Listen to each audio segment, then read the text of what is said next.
एक बार की बात है कि एक नगर में एक राजा राज करता था। वह प्रजा के साथ साथ पशु पक्षियों को भी बहुत प्रेम करता था। उसके दरबार में बहुत सारे पशु हुआ करते थे। उन पशुओं में एक बकरा भी था, जो कि बहुत ही हट्टा खट्टा, बलशाली, ताकतवर था। उसमें एक खास तरह की आदत थी। उसको कितना ही भोजन डाल दो, पर उसको दोबारा जैसे ही भोजन डालते थे तो वह दोबारा खाने लग जाता था। अर्थात उसका पेट कभी भरता ही नहीं था।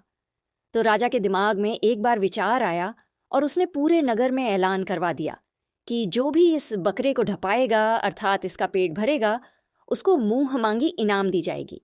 तो यह खबर पूरे नगर में आग की तरह फैल गई और सभी के मन में इनाम पाने की चाह थी। लेकिन उस बकरे का पेट कैसे भरा जाए, यह प्रश्न सबके दिमाग में था। बकरों को पालने वाले काफी लोग दरबार में पहुंचे और उन सभी ने कोशिश की बकरे को ढपाने की, पेट भरने की।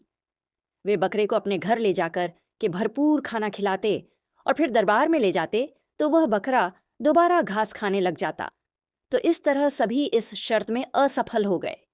तो उस नगर में एक चतुर अध्यापक हेमराज था, जिसने दिमाग लगाया और वह दरबार में पहुंच गया। उसने राजा से कहा कि राजा साहब, इस बकरे का पेट मैं भर सकता हूं और इस बकरे को मैं अपने साथ ले जाना चाहता हूं। राजा ने कहा, ठीक है, ले जाओ। तो वह उस बकरे को लेकर के अपने घर आ गया और उसने बकरे के आगे घास डाली। जैसे ही बकरा घास में मुंह मारता तो उसके मुंह पर वह डंडे से मारता, तो बकरा झट से दूर हो जाता। फिर दोबारा घास डालता और फिर बकरा उसमें मुंह मारता, तो फिर उसके मुंह पर वह दोबारा डंडे से मारता। तो यह कार्यक्रम रात भर चलता रहा, जिससे बकरा डर गया और उसमें धारणा बन गई कि मैं जैसे ही घास में मुंह डालूंगा तो मेरे मार पड़ेगी। तो उसके अंदर यह डर बैठ गया और धारणा बन गई कि घास में मुंह मारना ही नहीं है। अब सुबह दूसरे दिन हेमराज उस बकरे को दरबार में ले गया। राजा के सामने दरबार लगा हुआ था। अब जैसे ही राजा ने आदेश दिया, इस बकरे को घास चराई जाए, इसके सामने घास डाली जाए। जैसे ही उसके सामने घास डाली गई तो बकरा उस घास पर मुंह ही नहीं टेक रहा, क्योंकि बकरा के मन में पहले से धारणा बन गई थी। इस तरह से वह राजा एक अध्यापक हेमराज से हार मान गया और उसे मुंह मांगी इनाम दी गई। इस कहानी से हमें ये शिक्षा मिलती है, हमें कभी हार नहीं माननी चाहिए और हमें अध्यापकों से कभी पंगा नहीं लेना चाहिए, क्योंकि जिस काम में सभी लोग असफल हो जाते हैं, उस काम को अध्यापक लोग चुटकियों में कर देते हैं। अब इस बात को राजा भी समझ गया, इसलिए आप भी समझ जाओ। धन्यवाद वीडियो देखने के लिए। एक बार एक गधे को जंगल के रास्ते में एक शेर की खाल मिली। वो उस खाल को पहनकर खुद को शेर जैसा देखकर बहुत खुश हुआ। फिर वो अकड़ कर जंगल में गया। एक हिरण उसे देखकर डर कर भाग गया। एक लोमड़ी उसके कदमों में गिरकर जान की भीख मांगने लगी। गधा यह देखकर बहुत खुश हुआ कि अब तो मेरे से सारे जानवर डर रहे हैं, और सोचा अब पूरे जंगल में डर का माहौल बनाने का टाइम आ गया। अब मैं शेर की तरह जोर से दहाड़ूंगा तो सारे जंगल के जानवर डर कर भाग जाएंगे। अब गधे ने जैसे ही दहाड़ने के लिए मुंह खोला तो आवाज आई, डेंचू डेंचू डेंचू डेंचू डेंचू।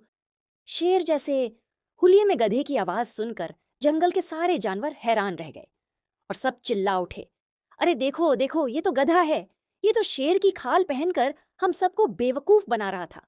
फिर सभी जंगल के जानवरों ने मिलकर गधे का सॉफ्टवेयर डाउनग्रेड करके, अर्थात उस पर चढ़ी हुई शेर की खाल को उतार दिया, फिर से उसे गधा बना दिया। इस कहानी का सिंपल सा मतलब है, किसी सक्सेसफुल सफल आदमी को देखकर उसके जैसा होलिया बनाने से, उसके जैसे कपड़े पहनने से, उसकी तरह चलने फिरने से आप सफल नहीं हो सकते हो। अगर आप सफल होना चाहते हैं तो उसके जैसी मेहनत करनी पड़ेगी, उसके जैसी प्लानिंग करनी पड़ेगी, उसके जैसी सोच रखनी पड़ेगी, तभी आप सफल हो सकते हो। एक छोटे से कस्बे में रोज सुबह एक अनोखा दृश्य दिखता था। एक बंदर दूध की साइकिल चलाकर गली गली घूमता था। साइकिल के आगे टंकी बंधी रहती और घंटी बजाते हुए वह आवाज लगाता, दूध दूध, ताज़ा दूध। लोग हैरान होकर बाहर आते। जो सही नाप देता बंदर उसे मुस्कुराकर दूध देता, जो चालाकी करता उसके बर्तन में बस थोड़ा सा दूध डालता। एक दिन एक बच्चे ने ईमानदारी से पैसे दिए, बंदर खुश हुआ और ऊपर से थोड़ा दूध और डाल दिया। तभी से लोग समझ गए, ईमानदारी की कीमत हमेशा ज्यादा मिलती है। चूहा और किसान की कहानी। एक किसान था, उसके घर में एक चूहा रहता था। एक रात किसान के घर एक चोर आया। किसान सो रहा था और चोर उसकी अलमारी खोल रहा था। चूहे ने उसे देख लिया। चूहा झट से रसोई में गया और वह बर्तन गिराने लगा। बर्तन गिरने की आवाज सुनकर किसान जाग गया। किसान ने चोर को देखा और उसको झट से पकड़ लिया। किसान ने उसकी जमकर पिटाई करी और उसको पुलिस थाने में पकड़वा दिया। एक हरे भरे गांव में एक गोल मटोल और बहुत शरारती बंदर रहता था। उसे खाली बैठना बिल्कुल पसंद नहीं था, इसलिए उसने सोचा, क्यों ना मैं भी दूध बेचूं। अगली सुबह वह अपनी पुरानी दूध वाली साइकिल लेकर निकल पड़ा। सिर पर मजेदार टोपी, आंखों पर बड़ा सा चश्मा और चेहरे पर चौड़ी मुस्कान थी। साइकिल चलाते समय वह गाना भी गा रहा था। रास्ते में उसे एक चालाक कौवा मिला, जिसने कहा, अरे बंदर भैया, आज तो बड़े स्टाइल में हो। थोड़ी आगे एक प्यारा सा कुत्ता पूंछ हिलाते हुए दूध मांगने लगा और एक गुस्सैल बिल्ली उसे घूर कर देखने लगी। बंदर सबसे हंस हंस कर बातें करने लगा। अचानक साइकिल का पहिया फिसला, दूध की केन हिल गई और दूध जमीन पर गिर गया। बंदर खुद भी फिसल गया, लेकिन पलटकर अजीब सी छलांग लगाकर खड़ा हो गया। यह देखकर सब जानवर जोर जोर से हंस पड़े। बंदर ने सिर खुजाते हुए कहा, अरे बाबा, आज तो दूध से ज्यादा हंसी बढ़ गई। सीख, अगर मेहनत के साथ मुस्कान हो तो हर काम मजेदार बन जाता है। जगन एक मेहनती किसान था। वह रोज सुबह से शाम तक अपने खेत में मेहनत करता। उसके खेत के पास एक बड़ा सा पेड़ था। उसी पेड़ पर एक शरारती बंदर रहता था। जगन की माँ रोज दोपहर को उसके लिए खाना लेकर आती और पेड़ के नीचे रखकर घर लौट जाती। जगन खेत में काम में लगा रहता, लेकिन तभी मौका देखकर वह बंदर नीचे उतर आता और सारा खाना खाकर भाग जाता। कई दिनों तक ऐसा ही चलता रहा। जगन भूखा रह जाता और बहुत परेशान हो गया। एक दिन उसने अपनी माँ को सारी बात बता दी। माँ मुस्कुराई और बोली, चिंता मत कर, कल देखते हैं। अगले दिन माँ ने खाने में खूब सारी मिर्च मिला दी और वहीं खाना पेड़ के नीचे रख दिया। जैसे ही बंदर आया और खाना खाया, उसके मुंह में आग सी लग गई। वह उछलता कूदता हुआ, चूं चूं करता हुआ भाग गया।